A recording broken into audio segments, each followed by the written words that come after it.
Hey, everybody. Welcome to Open the Gates. I'm your host, Matt Burke. This show is about basically opening the gateway to different creators' worlds. And on today's show, I'm going to have Vic King. So he's going to be talking BEOWAR. So if you guys want to say what's up to Vic King. What's up, Vic King? How you doing, brother? Good, man. How you guys doing? All right? Awesome, man. Yeah. We got a Hiawatha in the chat. Hell, Hey, how you doing, brother? All right. That's my dude right there, Shep. Yeah, man. I've seen him on your show a few times. Well, Vic, you wanna tell us a little bit about yourself? All right. Well, I got away from comic books at one point in time. You had to go and do real life stuff. Then I just, kids all grown up. I started to look around. Somebody told me about this comics community on Twitter. I found it. Happened to be Comicsgate. I liked what I was seeing. I started doing some fan arts, trying to, get back into the drawing. And then next thing I know, people are asking me for commissions. And then I'm doing stuff for people's projects. And then people are asking me to do books. And then I said, you know what? I think I can make a shot out of this and do my own book and create my own world. And I did. I created BEOWAR. And we just recently funded. So BEOWAR is going to happen. BEOWAR is live. He lives. So everybody's going to have a chance to get this wonderful book, which is kind of my ode to the old Savage Sword of Conan. And also to old movies like, remember the Sinbad movies? Oh, yeah. Jason and the Argonauts and stuff. Yep. He's like BEOWAR is a combination of Conan and Sinbad together. Oh, okay. Yeah. So he's more than just a mindless barbarian. He's also he's kind of like a suave adventurer as well. So that's awesome. So it's probably going to be some swashbuckling like pirates in there too, maybe. Oh yeah. That's what I was thinking too. I was going to ask you, does he do any pirating in there? I kind of get that feel he might be a pirate too. Like Conan would do that too. That's what I loved about Conan. Yes, all the different eras. One book he's 60-year-old Conan. Another book he's a pirate. Another book he's a king. Another book he's a kid. Like fighting the Frost Giant's daughter, or not fighting her daughter, but fighting the Frost Giants and the Frost Giant's daughter. All that stuff, man. That's awesome. I'm pumped up for this book. I backed it. I can't wait to read it. I love that you're going with the black and white. You're doing black and white like old school Savage Sword. Is that correct? Yep, absolutely. Yeah, 60 pages of it, actually. Yeah, like you can't go wrong with black and white, man. I think it's great for the sword and sorcery genre or the fantasy genre. It's great for horror, especially in this community. A lot of the people like black and white, believe it or not. So I always encourage people. I don't do it, but I will one day. Do black and white books. You know what I mean? Especially if you're doing these genres. And side note, a lot of the manga nowadays, 90% of it's all black and white too. So even like the younger cats, they're down with the black and white too. It's an easier transition for them. There's a level of impactfulness that you can get from black and white.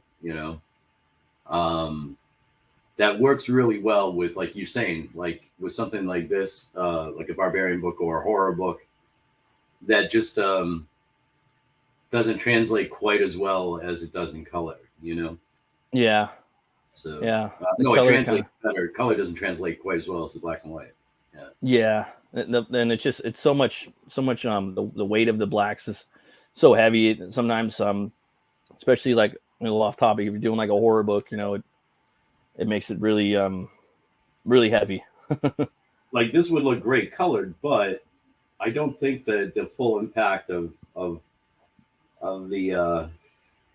beheading would be in play if it was in color. So I like that, man. He's got the horn in one, the head with the horn on his right hand, and he's taking it off with his sword. Yep. That's cool, man. A little off topic. Did you see the movie The Northman this year? No, it's on my list. I need to see that movie. So, without spoiling too much, like it's not a big like Viking epic. Like I thought it was, and most people did. That's why a lot of people didn't like it.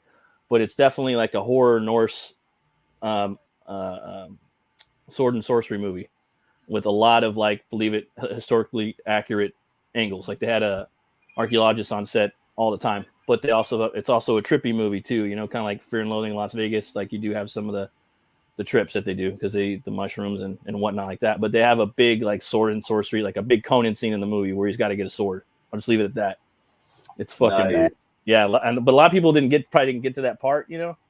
But yeah, it's a highly recommended. I think it's the best movie of the year.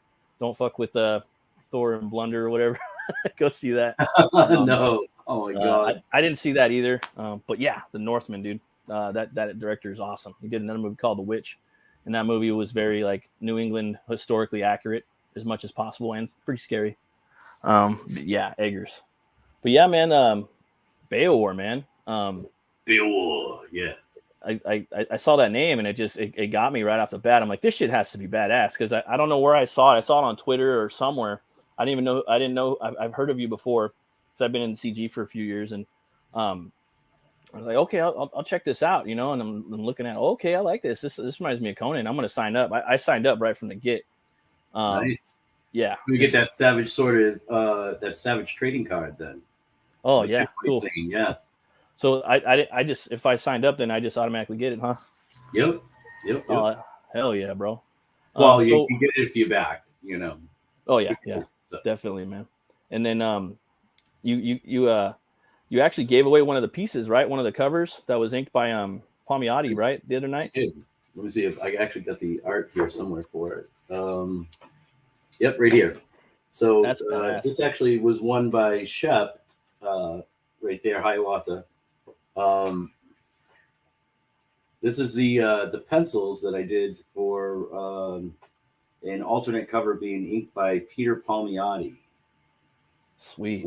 And that is the tier's up on the campaign. We don't have the finished art yet, but we should have it soon.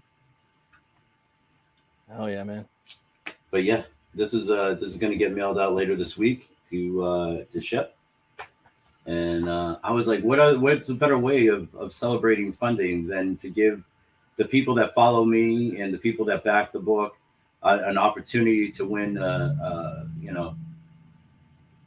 piece of the history of the book itself. So yeah, I was like, damn, that's pretty awesome that he would do something like that. You never really hear about people doing that, you know. And I just thought that was cool, man. Mad props. I was gonna ask you who are some of you, I mean, obviously we're talking about Conan and Buscema and whatnot, but who are some of your other like comic book influences? I got like 20 or more. So do I.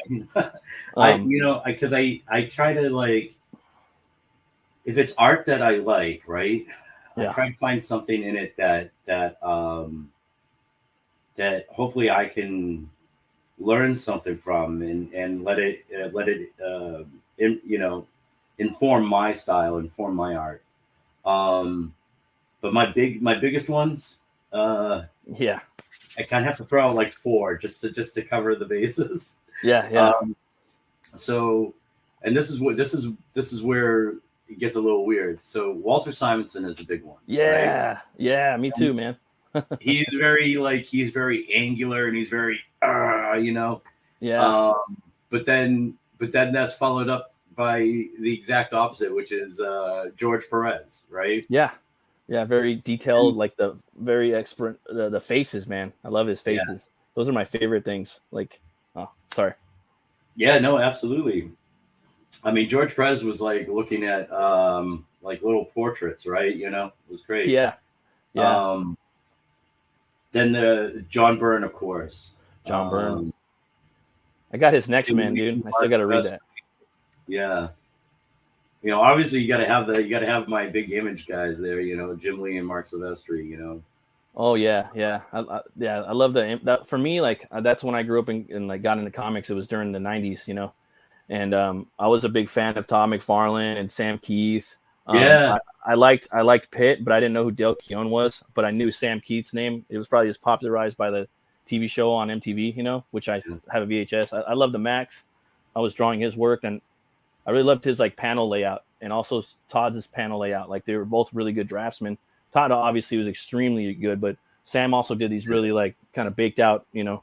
So I always do that. Like even if I'm setting up a page myself, I always try to how can I do this different, even though I don't. Most of the time I'll just be straight up like fluid, like, you know, white shot. But I at least say, can I do anything? Like what would Todd do? What would Sam do? Or what would, you know? All right, nah, fuck it. But that's cool, man. And who was your last one? The last one you cited? I'm sorry. Silvestri and Mark Silvestri and Jim Lee. Yeah, they're awesome. I was going to throw Dale Keown in there as well. There's just so many. Ethan Van Sciver is influenced me too. Like that's how I got into CG. I was watching his videos because I was trying to just, you know, trying to up my drawing game. So I was looking for like how-to videos by like pros, and he was like the only one at the time that was doing anything. So I started watching his how to draw videos, and then he kind of started getting into Comicsgate, and that's how I learned about it. And I kind of followed suit, you know. Right. So with BEOWAR, who's really influencing me for BEOWAR is, I mean, obviously I have like the Ernie Chan and John Buscema type influences. Yeah, Big Sal. I'm also pulling out. I'm looking at like Kelly Jones. Yeah, the way he does black and whites. Love that. Old Barry Windsor Smith Conan. Yeah, dude. Conan. So many. And Bernie Wrightson. I'm like, I know you can't see any Bernie Wrightson, but he's definitely there. I'm trying to pull some of it in. Yeah. It's crazy too, because you could pull like drapery, you know, and hands and knuckles from Bernie. You know what I mean? And maybe like some flesh that's getting torn, you know, or you know, Simonson. He has a lot of like energy. To me, he's like the next Kirby. Like there was Kirby, and then there was Simonson, and more. He does more than that. He does I love his Ragnarok book. That's my favorite so good. Book good. Out, you know. And I love the way he does his speed lines, you know, just all the energy with speed. So that's what a lot of the stuff I take from him. And then I really love the way he does like the sketchiness, and I'm trying to incorporate that in my art. A lot of sketchy, you know. When can you scribble and it looks good? But that's a hard call, right? It really is. But if you look at some of these masters, right? Everybody thinks like with Bernie Wrightson and even like Frazetta and some of these masters that absolutely every line was super tight and super deliberate and super. No, if you look at it, like in Bernie Wrightson's hatching, they're going a certain way, and he's very good at keeping it very, very consistent. But he allows some organic nature to the line, and I think that actually adds to the impact of the way, you know, when he pulls it off, it's like, whoa, you know. It really brings it to life, that spontaneity and that organicness to going at the project. That brings me to like another thing I want to ask you about. So when you're working on BEOWAR, it's cool to have an artist on here too. When you're working on BEOWAR, when you're laying out the pages, do you work from script and you have all your thumbnails lined up for every page, or do you kind of have your script and then just kind of go in it like, this is what I'm going to do next page? What's your process for this? Okay, so my process for BEOWAR is different than like the books I've worked on before. I've had scripts that I've worked off them, right? So my process from BEOWAR is actually, I hate to say it, but it's really the way that Ethan did Blood Hunting, where he had the story and he worked out the different sections of the story, right? He didn't limit himself to the pages that it needed to be told in. So I have it broken down into very specific scenes, right? Yeah. There's the opening scene. BEOWAR is pit fighting, right? And this evil prince from a different land sees him pit fight and seeks to hire him to come and fight and in his fighting pits, you know. Okay. So he gives BEOWAR a sum of money to travel to his country and go fight for him, right? So that's like one scene, right? And I haven't figured out the exact number of pages on that yet. But then I got, oh, it's Mad Ruth. Hey, Mad Ruth, what's going on? Yeah. Then there's the section where he is traveling to this land, right? And he gets attacked by these half mutant female assassins. They're mer assassins, I call them. Oh, sweet. And so they attack his ship en route, which leads him to the underwater cave of Cathal, where he encounters these sacrificial virgins. He essentially cucks the Sea Demon Cathal. Sea Demon Cathal shows up. He's all pissed off because he just realized that this little man twerp just cucked him, took all his virgins, and so then you have the battle with Cathal, and I'll leave it right there. You know. Wow, you already got me hooked with that. That's awesome, man. That sounds like I didn't expect the pit fighting. That's a good way to open it up. I've never gone at a story like that before. That takes a lot of balls. I think it would be fun though, man. I might have to try that on my next book. Because usually I just type up the script and then I would like type up exactly like where the camera would be and all that shit. And then this for the next book I'm doing, I'm not putting where the camera's at or anything like that. I just say this on this page, this is a dialogue and this is what needs to be seen, you know? So I'm getting a little looser, but I kind of need that guide. But yeah, man, this is inspiring, bro. I like that whole creative process behind this. I was gonna ask you, man. You got a favorite metal band? Oh, do I have a favorite metal band?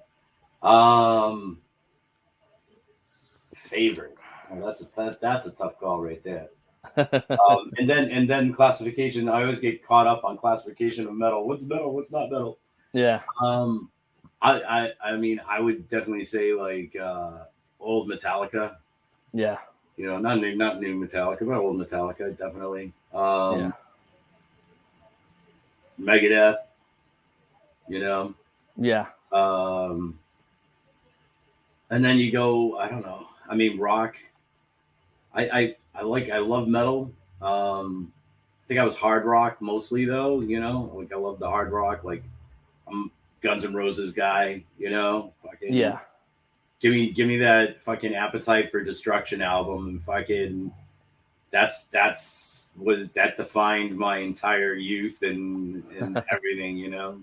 Yeah. So that and I mean, like by the time I was a teenager and everything, it was almost like, oh man, there was no metal being made anymore, you know, not until quote unquote new metal.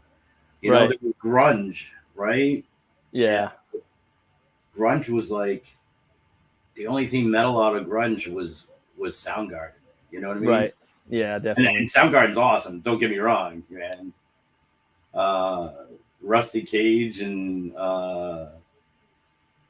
Jesus Christ Pose. I mean, those are some killer ass fucking tunes, metal tunes. But you know, that's cool, man.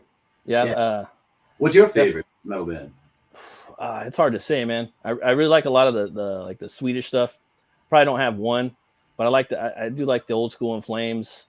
I like Amon Amarth, Solution 45, Dark Tranquility. Yeah, I've heard them. Yeah. Who else? Soilwork. I love Soilwork. Darkane. You like the real heavy stuff, yeah. Yeah, I mean, it's not even that heavy either, though. Like, there's even heavier stuff, you know. But like metal is so vast, dude. There's always a debate on what's metal and what's not. I'm pretty lenient personally on what I think is metal. I think mostly everything is. You can kind of argue with it. Mostly everything. It's pretty vast. Used to be a video game called Brutal Legend where Jack Black was in. He was a roadie, and he got transferred to this world that was based off of heavy metal album covers. And Ozzy's in there, and he's like this god that like soups up your hot rod, and you have Halford's in there, and all these different metal bands have to play against each other in this fantasy like world. And you get in this hot rod, man. You could drive around. It was like Zelda, and there's different metal stations. So there's like 100 different bands. So you got like new metal, like thrash metal, metalcore, black and thrash metal, like death metal, like tech death. Like it just lists them all off, you know? Right. Yeah. And so I get to the point where it's just like, yeah, it's metal. It's like it's just too much, you know what I mean? And I understand why you got to have the subgenres, but yeah, definitely, man. I like a lot of the Swedish stuff. I was thinking, man, you want to maybe check out your campaign right now? I was gonna share it if you want. I'd love to. Yeah, definitely. Okay, let me do that real quick.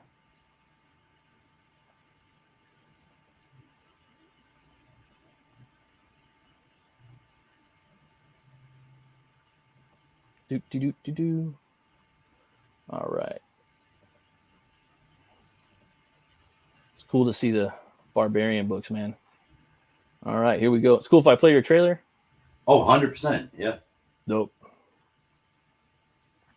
You'd like this guy. Just really quick, the guy the singing at the beginning and at the end, his name is Peyton Parrish. And he's an independent metal artist. He does Viking themed metal.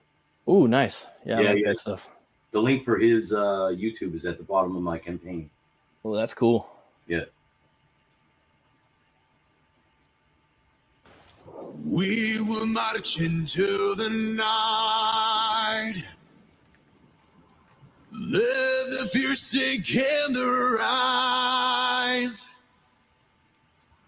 We will roar our battle cries. The oath we shall carry strong. Rally up the swords and shields. Fight into the bloodiest fields. For the honor high decree. The heavens is on our side.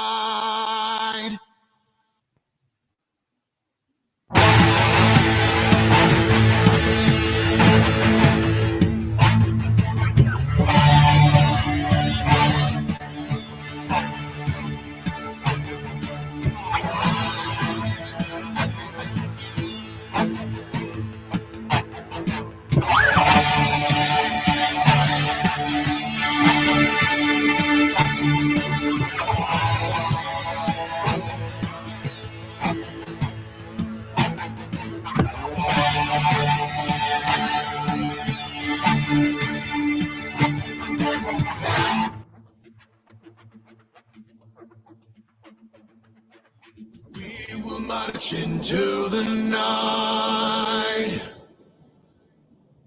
Let the fear sink in their eyes. We will roar our battle cries. The oath we shall carry strong.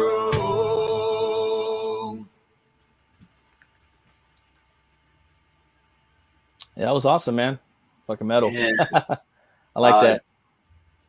Dark Gift put that together for me. Okay. Dark Gift Comics, yeah, nicely done. He did the front end, the back end, or the singing, because it was just a acapella piece that Peyton did called Battle Cries. Mm-hmm. And so we felt we need a little energy in the middle. Yeah. And so Dark Gift tried to match the tone. He did all the guitars and everything, pieced it together. He was amazing. Great guy. Yeah, that's cool. Yeah, he backed my campaign too. I think he backed both of them, Butch Cleavers. He's a nice guy, man. Hell yeah, man. So 60 pages of magazine-sized metal action. Fuck yeah. So that's a little bigger than the standard-sized comic book, huh? Yes. Oh, cool. I think it's like 9x11 versus what works out to regular size comic is almost like 6x10 or almost 7x10. So that's cool, man. It's like an extra 2 inches of art. And it makes a big difference too. It's like, it does. Yeah.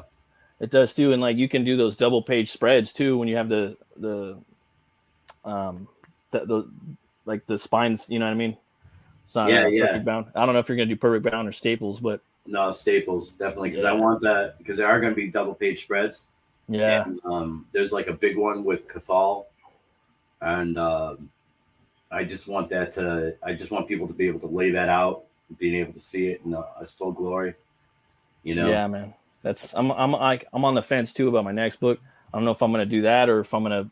It's kind of hard. Perfect bound looks so nice. Yeah. You know, but it does make it difficult with the double page spreads.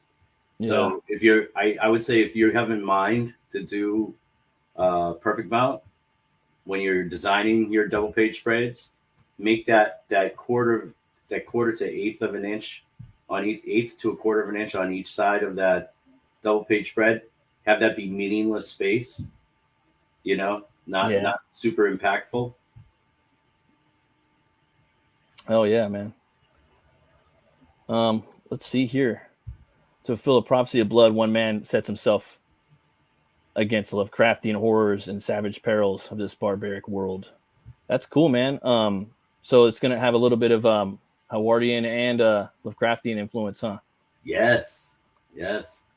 Well, Cathal is kind of my nod to Lovecraft. It's Cthulhu, you know, right? But it's a different type of Cthulhu. It's a sea demon, you know. Yeah. That's awesome, man. I guess those guys were buddies in real life too. They're pen pals. Some of the creatures like kind of go into the Howard verse. Yeah, these pages are awesome, man. I like that one a lot too, where he's kind of going up against them. He's just showing like the size of them. Right. Yeah, that was the very first BEOWAR page I ever drew. Oh, really? Yeah. Because BEOWAR came out of my chat, right? So we were just in my chat one day. I said, "Look, I want to create a book, and I want to do a barbarian story." And so we just back and forth. They helped me narrow down what I wanted. I've allowed the chat to influence the creation of BEOWAR from day one. You know, that's awesome. Yeah, bring the fans into the process, and they really love it. Oh yeah.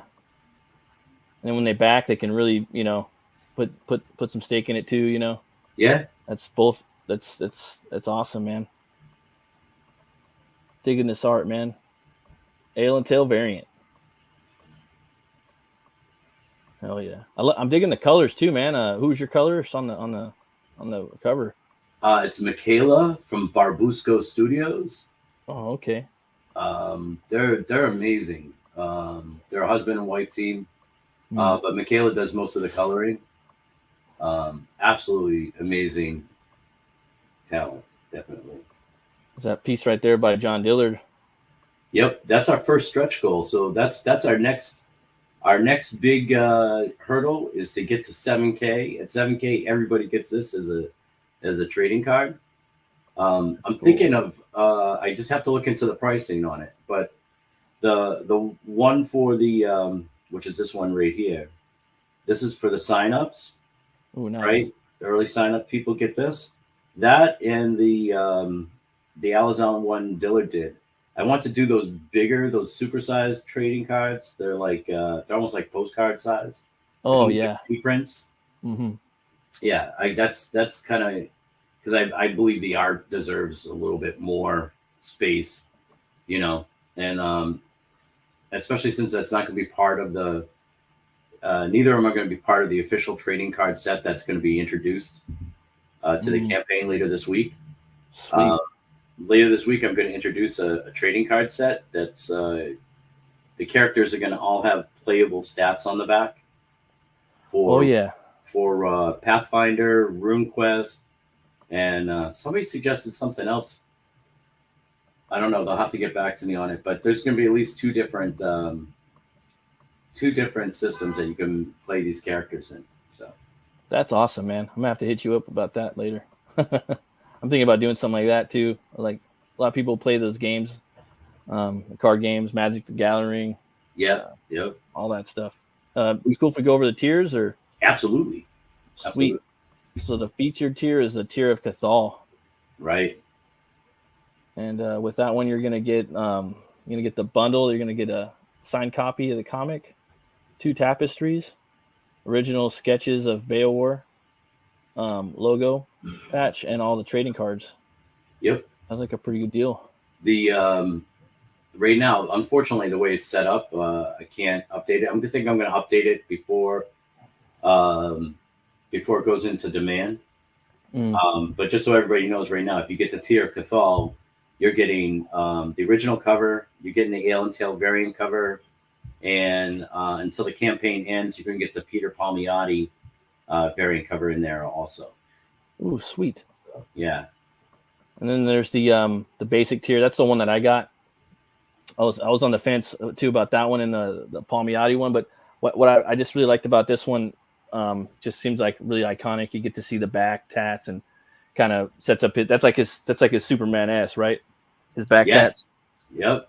So, and it just a big monster, and it was hard. They're both so good, but yeah, and then the colors on here are really popping too. Great job. And I was also going to say about the coloring, they do a good job of keeping the line work intact without painting over it.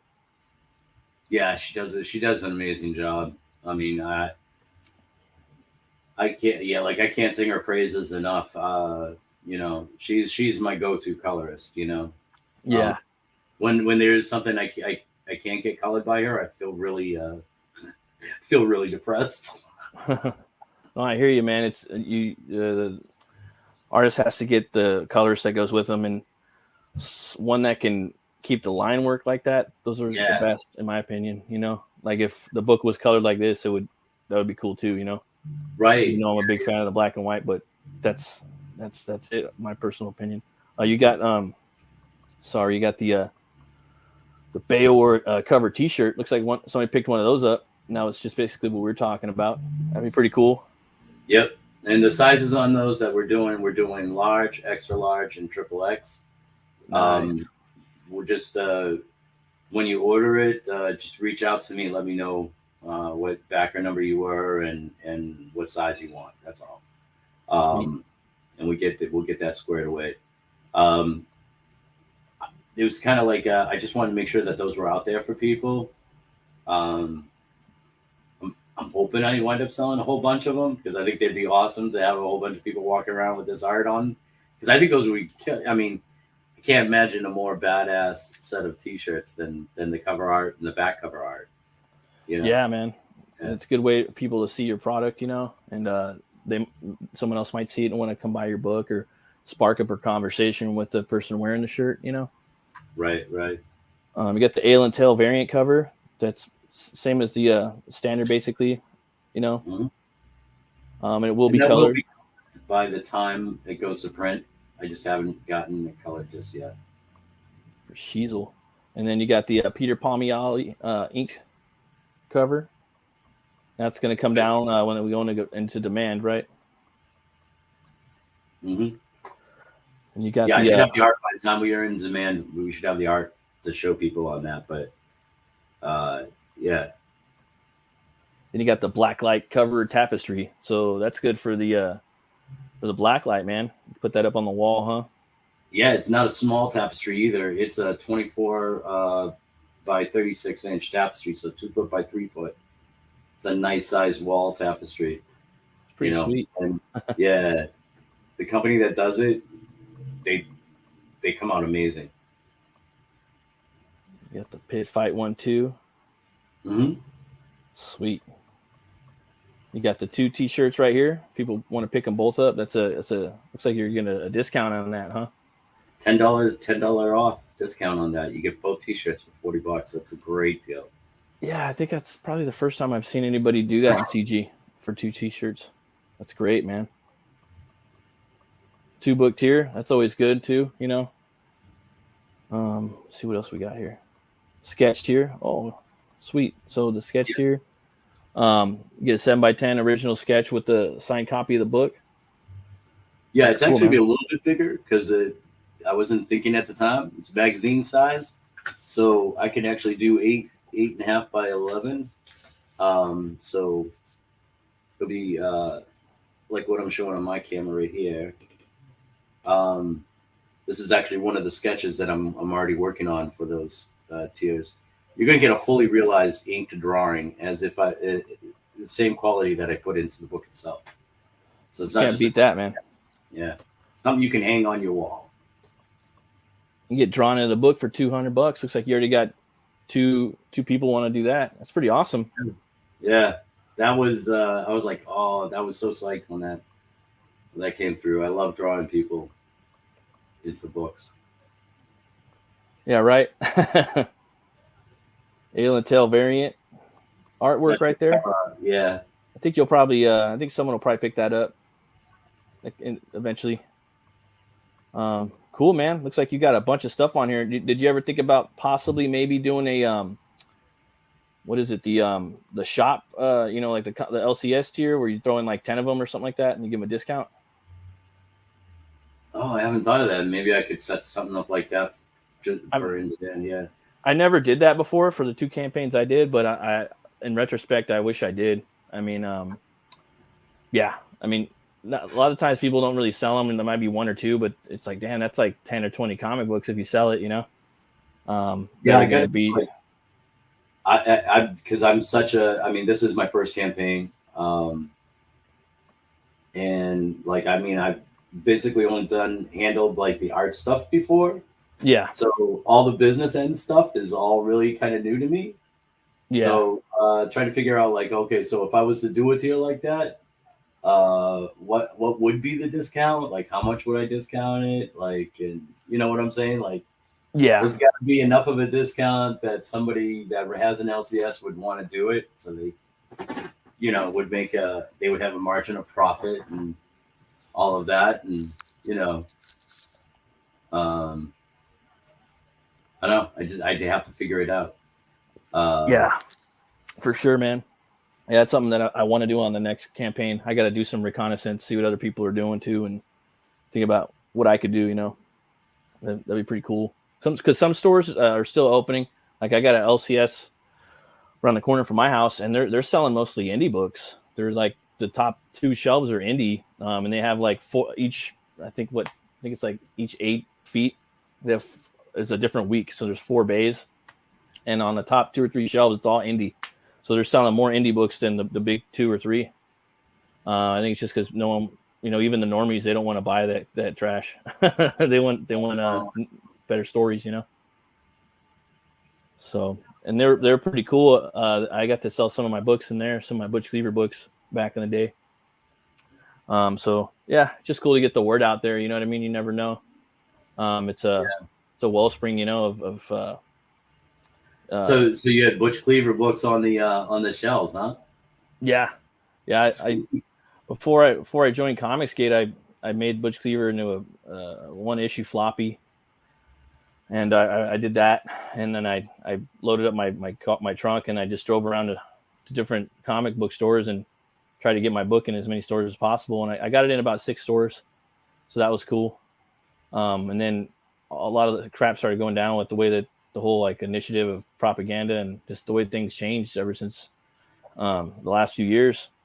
Yeah. So I decided to just combine the first 3 issues into a book and release it through CG. And then I came out with the second graphic novel, which I had never released. And that was the one that I did recently. So I put them both up.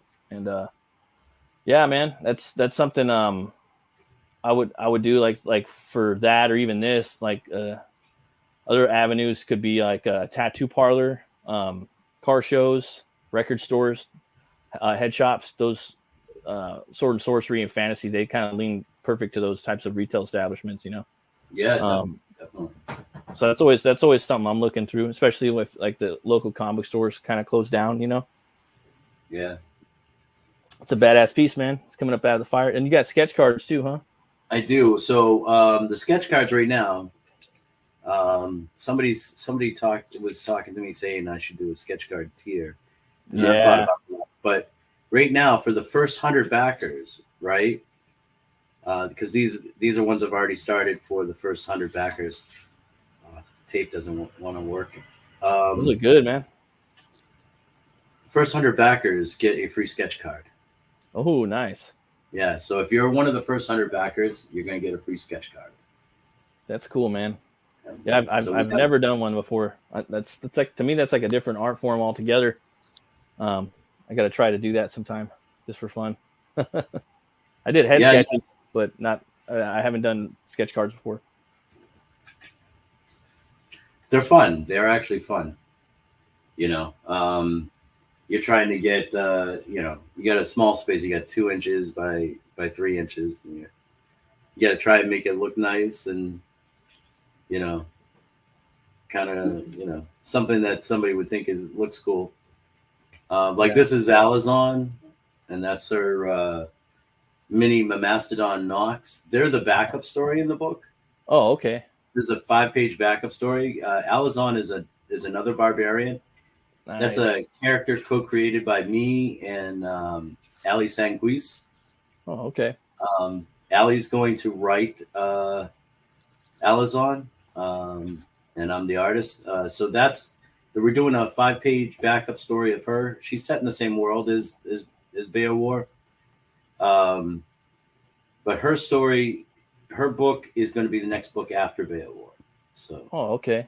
Yeah, that'll be coming out next year.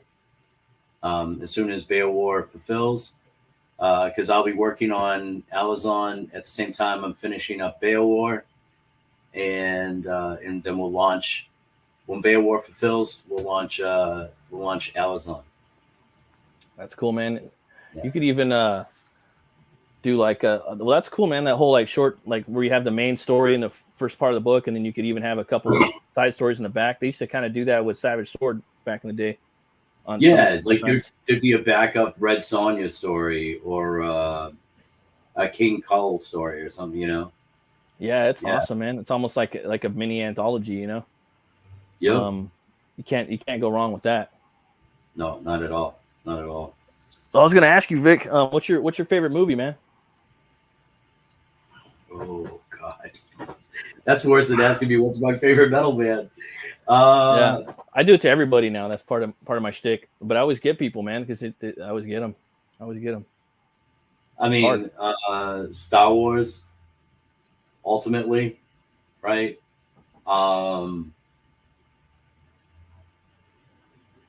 I'd have to say like The Crow. Oh yeah, that one's awesome. The first Iron Man movie. Solid.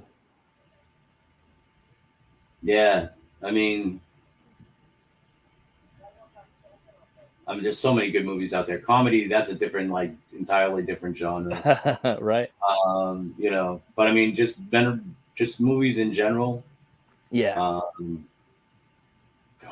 you know, I have to throw the 10 Commandments up there. That's a good one. I have that one on DVD. That one took a while to make too. I think like 10 years or something like that. Yep. That movie, yeah, they don't make movies like that anymore. That big, you know. Well, I mean, that's why I like The Northman. It's not the 10 Commandments, but they put a lot of like TLC into that one, you know. Yeah. I mean, I don't think they make of any of the movies I named. I don't think they make anything anywhere near like them. You know, like they don't even put the same heart into any of the comedy movies. You know. Yeah, I love The Crow, man. I've seen that movie probably like 50 times. I have that one. I got the special edition book. My wife got me that a couple years back for Christmas, the graphic novel. Sweet. I really like that book. Big inspiration. I was saying too, like if I ever could, like that would be one of the if I was gonna do I mean, it's not mainstream, but it's kind of a well-known IP. It would be a Crow because you can always do a different story with the Crow. You know, it just depends on who it goes to. You know, it doesn't. You know, one it could be Eric Draven, and the next one it could be like a dude like in a Juarez gang. You know, but yeah, that's a cool IP, and then Batman, of course. Yeah, man. Yeah, you got to throw up Batman '89, right? Batman movies. I like that one. I like most of them, man. I watched 89 a couple days ago. I've seen that movie probably more than any movie. But as I grew older, my taste started changing a little bit, and as I started reading more and more Batman comics throughout the eras, like my like what I thought Batman should be kind of changed. So I kind of like Batman Begins. It's my favorite like movie just all around. But my favorite like Batman's probably I like Ben Affleck. Just like do you like Ben Affleck as Batman? Yeah, I do. I don't in Batman versus Superman. I do. I don't like him in Justice League though. He's more of like a Tony Starkian character, kind of like Robert Downey Jr. He's making too many jokes, and he wasn't really doing anything. He was getting his ass beat through the whole movie, and like the whole warehouse scene. It's kind of hard. Like anything I don't know if you've seen Batman versus Superman, but there's like this warehouse scene in it, where he has to save Superman's mom. Have you seen that movie? No, I'm not a fan of the Snyderverse. No, it's cool. But that I actually do want to see it because people have said no, you really should give that of all of them. That's the one you should give a chance to. The special edition too, because in that one you get to see Clark Kent do Clark Kent stuff. Investigative reporter. You don't get that in the theatrical one, but in the movie I think is almost 3 hours long, and you don't get to see Batman until like the end of the movie. He slowly builds up. Like you'll see him here and there as like a phantom. Then in the middle of the movie, he fights Superman, and he's got the big armor suit. That fight scene's epic. And at the very end, he has to save Superman's mom. And he goes into this warehouse and takes out like 30 guys. But the way he does it, it's like, I don't know if you ever played the Arkham video games. Yeah. So it's totally, he fights like that, dude. So it's fucking metal. It's badass. It's the best Batman fight scene you'll ever see. And he's big, dude. He looks like the Jim Lee Hush Batman. So just seeing that, I was just like, oh man. And then I'm like, it's gonna be hard for him to top this. And so they made Justice League. They didn't top it. They made the Batman with Robert Pattinson. They didn't top it. Like he had some pretty cool fights in that movie, but most of the stuff was in the beginning. And then that movie's like 3 hours long. It's like, dude, they for editing, dude, they should have spread out the fight scenes a little bit. I don't know. It's just kind of all. And if you got a 3 hour movie and it's in the first 20 minutes, it's kind of a lot of detective and stuff. Like it's kind of boring, I haven't seen the Pattinson movie yet. I don't think I watch. It's worth the watch. Yeah. But it's long, dude. It's a little too long. But you do see him. He's actually in the suit on screen longer than any Batman movie, like any of them. And there's a lot of you're gonna get the whole detective side of him as Batman. I mean, whether he's like that great of a detective. I mean, he's not really the world's greatest detective yet, I guess, because it's only a year and a half into his career in the story, so he's still learning how to do. Else was solving this stuff, and he was going, "Oh yeah, you're right." Yeah, so but you get that. It was kind of cool, but Batman Begins definitely. You know what I'm saying? Like, yeah, that movie was killer. I don't care. People, people always try to knock the Nolan movies. I'm like, how can you? I mean, how can you knock the Nolan movies? You got Batman Begins, which is just phenomenal, right? Yeah. And then you got Heath Ledger as the Joker. Yeah. I mean, and that was the Joker's movie. You know what I mean? Which was cool. And then Batman Begins was, it's Batman. That's just like it's really great stuff. So I will give that a shot. My whole thing was like with the whole Snyderverse was like this was like, oh my god, you have the most epic casting you could ever possibly hope for. You got Henry Cavill as Superman. Like He's you're back. not next to Christopher Reeves. You're not going to find a better Superman ever, right? You've got Ben Affleck as Batman. Like that's totally epic, right? Yeah. And then you got, obviously you got, what's her name is Wonder Woman and Gal Gadot. Yeah. And even though he's not blonde, I mean, getting that dude that plays Aquaman to play Aquaman. Oh yeah. I mean, this should have been a no-brainer. This should have just been like a just hit it out of the park. Like you're the steroid era of baseball playing against, the current era, just full domination. That's what it should have been, and I don't know whether I can blame it on Zach entirely. I mean, was he the total writer of all of it? I don't know. Yeah. I mean, I'm not a big, like, I didn't like Jesse Eisenberg as Luther, like personally. No, that was ridiculous. I would have had like Bryan Cranston or like Billy Zane played Luther, somebody cooler. He was more like Kurt Cobain mixed with like Zuckerberg or something. Right. So it was just like feeding gummy bears into like politicians' mouths and shit or something. I don't know, but it's that one was cool. And I like a lot of people like, because Superman's supposed to inspire hope, and he's like a true hero. You know what I mean? And like Man of Steel like wasn't like that. But for me, I don't really care. I fucking love that movie. Like, it's really dark and grim, but he goes and does some stuff, and he's just a different take on Superman. I like the movie a lot. I always go. I really like that movie. I mean, visually, it's very cool. Visually, it's very cool. There are parts of it I like, but you just nailed it on the head. Like, for me, it was I walked in to see this Superman movie. Going into a Superman movie, I want to leave feeling uplifted and hopeful and joyous. I walked away from it feeling like I watched a funeral.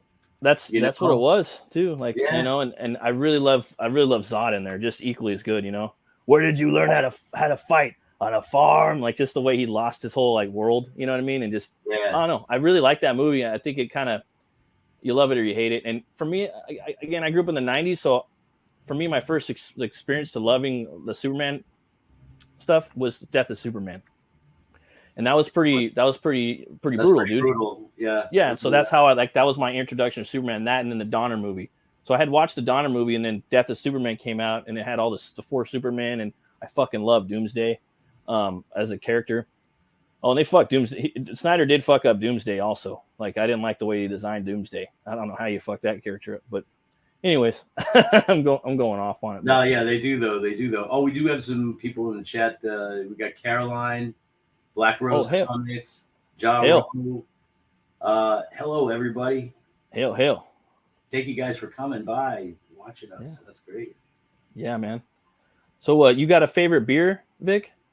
Oh yeah, Bass Ale. Bass? Oh, okay. Yeah, that's like British, right? Yep, that's made by the same company that makes Guinness. Oh, okay. Oh yeah. Arthur. Yeah, that's pretty good. I like I like Guinness too. But yeah, I haven't had Bass Ale in years. That was pretty good. I was gonna get a beer today, but I'm feeling a little under the weather. I just had a Pepsi. This one's made with real sugar, but I usually don't drink Pepsis. But I'm a Diet Pepsi guy. Oh, no way, really? Oh, nice.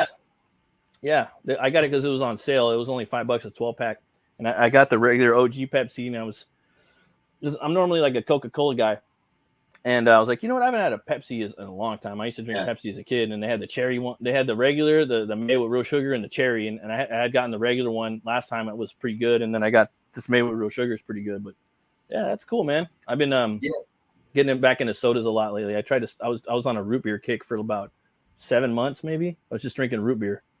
Oh, root beer's good. Yeah. I was trying to cut out the caffeine, because I was drinking 2 or 3 cups of coffee in the morning, like just to go to work. Then when I got at work, I was drinking like yerba mates, that like the Vietnamese like caffeinated tea. Those things will get you going, man. So I was drinking those, and then when I got home, I would usually drink like a root beer or something. And then on my days off, that's when I would catch up on my comics, and I'd start slamming like rock stars and shit, Like I need the powerful stuff, Yeah, every now and then I need that extra kick, and I'll go down to the bodega and I'll get myself a Monster, or I think it's Monster there's one of them makes a really good coffee. Oh yeah, Monster, yeah. Yeah. Oh, it's so good. Yeah, and then sometimes you kind of need a cold coffee, right? Like you don't want to drink something hot. Sometimes you do, Yeah. Well, summertime where I live in an old building. Oh, okay. It's an old brick building, in Boston, and the wiring's so old. we're not allowed to have air conditioners because it would trip all the electricity if everybody was running air conditioners. So we can only have fans in this building. So my side of the building is like in the sun all day long, right? Oh wow. So one side is getting baked in the morning, the other side is getting baked in the afternoon, So it's like, oh jeez. So yeah, like during the summer I almost never drink hot coffee. It's always iced. Yeah, it's way better. Yeah. I was getting Dunkin' too for a while too. I don't know if you know, but me and Brian Christgau, yeah, writer, Six Gun Gorilla. Well, me and him, like for like the last almost year, I think it's been 10 or 11 months. We do a show on Tuesday. It's called Horror Movie Club, CG Horror Movie Club. Oh, cool. And if you want, check it out. Maybe you can come on sometime or something. Love to. And if we do that, we usually try to find like a movie that kind of relates to your book, so that way we could kind of time together. But normally, what we do is we pick a movie that's on a free streaming service that's not behind a paywall, usually Tubi or YouTube, and we'll watch it, and the crowd will watch it, or whoever's watching the show, and then we'll just kind of do a deep dive on it and what we thought about it, And Brian, he's like an encyclopedia on a lot of the horror movies, so I'm always learning new things, and yeah, it's pretty fun, man. But before the show, man, I would usually go and get a Dunkin' Donuts coffee, iced coffee, or like a Starbucks during the summer because it was just so freaking hot, dude. They got some pretty good coffee over there. Yeah. Starbucks for me, it's either the Frappuccino or it's the caramel macchiato. Those are pretty bomb.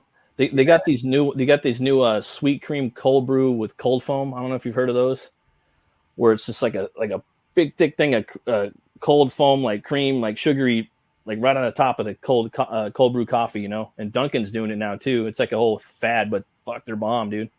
I'll have to try that out. I didn't know what it was. Yeah.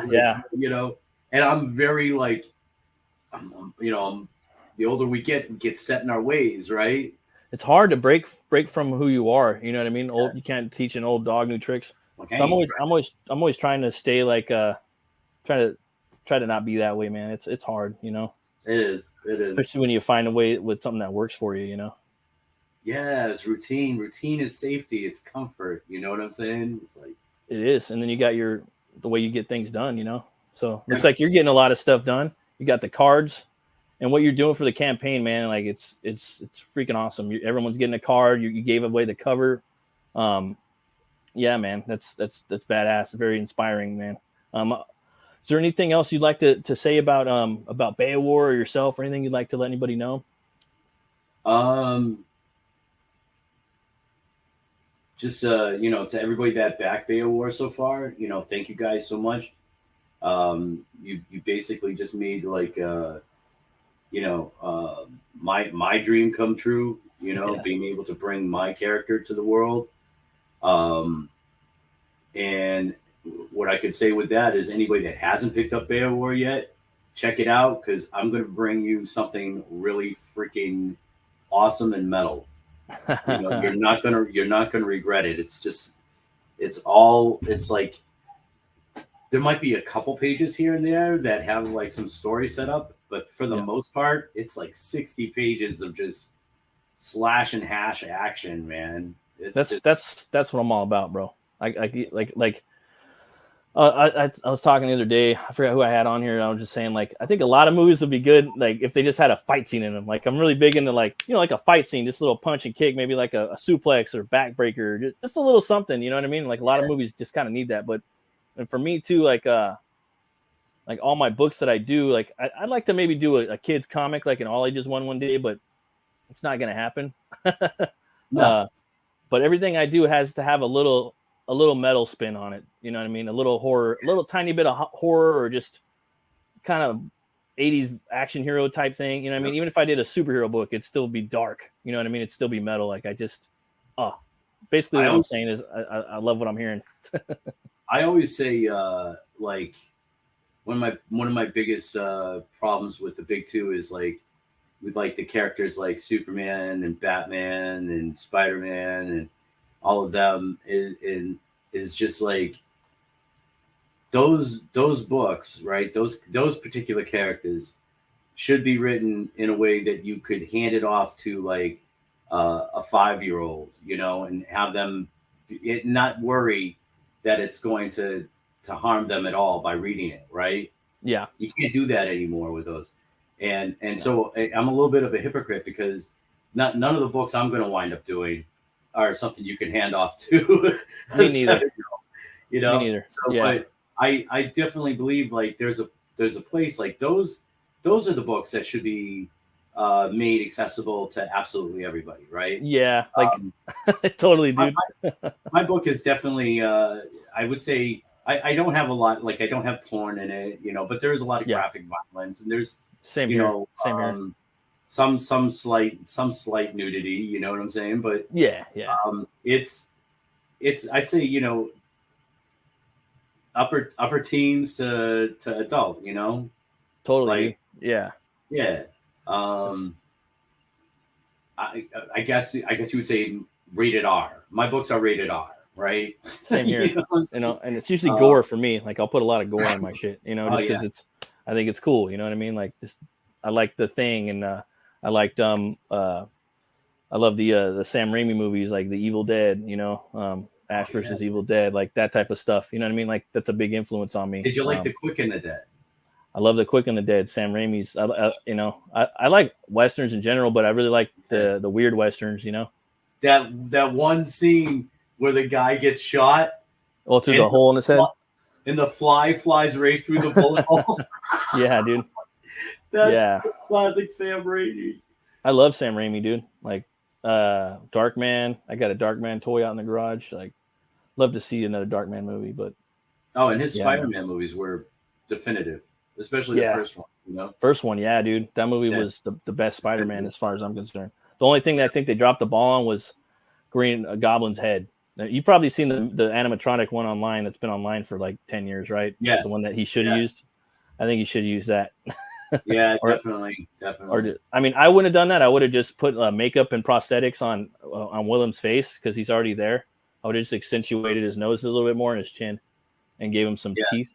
And then just kind of painted him green. That's all. And I probably would have left a little bit of the armor shit just because it kind of, or I don't know, probably not. I probably would have made this armor straight up like the way it is in the book. You know, I think it would look kind of cool. But, yeah, that would look cool. Yeah. But I love that movie, man. It's awesome. Sweet. But it was sweet having you on here, Vic. And it's cool. I've been watching your live streams. It's been fun watching your process, and it's like a party on there, man. Every time I jump on and chat. Yeah, it's a pretty wild channel to watch. You know, we have a lot of fun. Sometimes we don't get a lot of work done. Sometimes we do, though. Sometimes we do. I always try to get work done. Usually start off drawing for a while, playing music, getting some work done, and then I'll bring people onto the panel after a couple hours, and you know. I'll bring people in from the chat. So if you're somebody, you see me drop the link out, as long as you come on and are respectful, I bring people on from the chat onto the panel. Definitely want to, that's what we try to do at Vicious Ink Comics is just, we want you to be part of the experience. Feel like you're part of the Vicious Ink Comics family.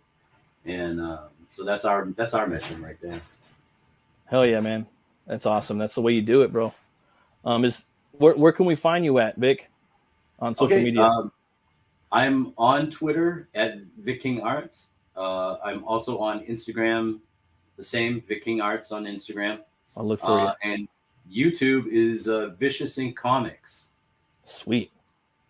Well, that's awesome, man. If you guys want, you could find me too on Twitter at Runecutter Comic. You can find me here, Metal Movies and Brewskis, and you can also find me on Instagram. I'm at Runecutter Comic as well. And thanks again, Vic, for coming on our what is this, third episode?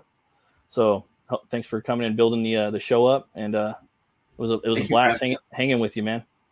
Yeah, same here, brother. Thank you for having me on, man. Hell yeah, brother.